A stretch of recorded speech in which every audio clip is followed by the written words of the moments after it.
Okay, so the first skill that we're going to look at is the unconscious casualty. People go unconscious for all sorts of reasons. It might be somebody who's had a diabetic coma, somebody who's actually had an epileptic seizure and become unconscious. It might be somebody who's simply had too much to drink. The temptation is to leave the person on their back.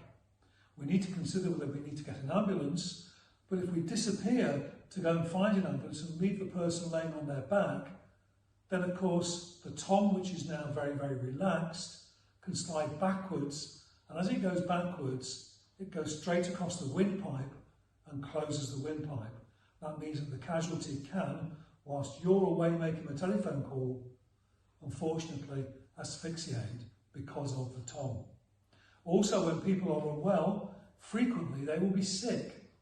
If somebody's in this position laying on their back and they bring up their stomach contents and they inhale them, then they themselves can asphyxiate because of drowning or because of a closed windpipe, because of congealed food. The recovery position is a position that saves lives.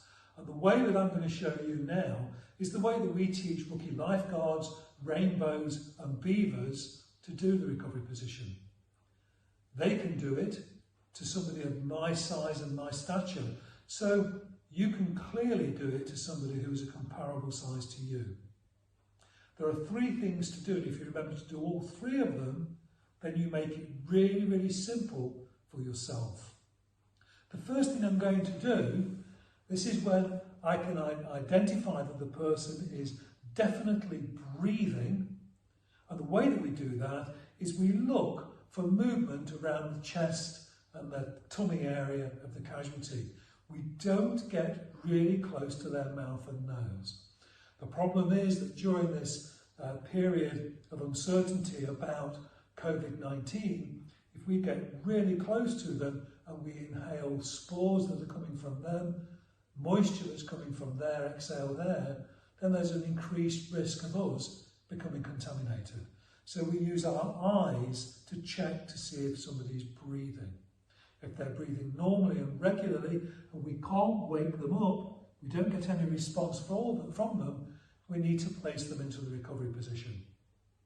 The first thing, the arm that's nearest to you, we bring out at right angles from the shoulder with the elbow flat on the floor, and then allow the hand to fall naturally wherever it goes. Not everybody's hand will go flat to the floor. It doesn't matter, so please don't force it to the floor. The next thing I'm going to do is I'm going to go to the leg furthest away from me, and I'm going to take hold of it at the kneecap with both of my hands. The reason I'm doing this with both of my hands is because when somebody's unconscious, a leg, which is nearly your bone and muscle, is very heavy. I'm going to pick the knee and lift it up until the foot is flat on the floor. I then need to keep one hand on the knee, and I'm going to use the knee as a pivot to pull the casualty over. If you can reach the hand furthest away from you, take hold of it and bring it across the chest and hold it at the side of the face nearest to you. Move backwards slightly and then pull the knee towards you, as I've done there, and the head comes over, the body comes over, and they end up in what is a recovery position. The chest is clear of the ground. The lungs can move freely. If they are sick, then it will simply flow out, it won't go back in. You can then make it even better by putting a pillow under their head, a cushion, a rolled up jumper, and if you're outside, we can cover them up to keep them warm. So the recovery position is a position that does save lives.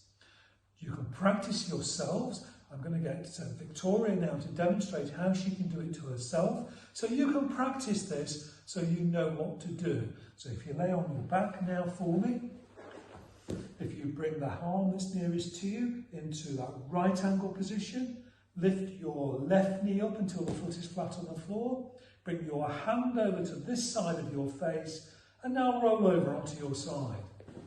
And we can see there, if you practice that, then if you have to do it for real and come into contact with somebody, you'll know exactly what to do. So that is an unconscious casualty who we know is breathing normally. We can put them in this position in the full knowledge now, if I need to go and phone for an ambulance, when I get back, they are going to be in this position because they cannot fall to their back. So, thank you very much. That is the recovery position, and that is the first session that we are going to do.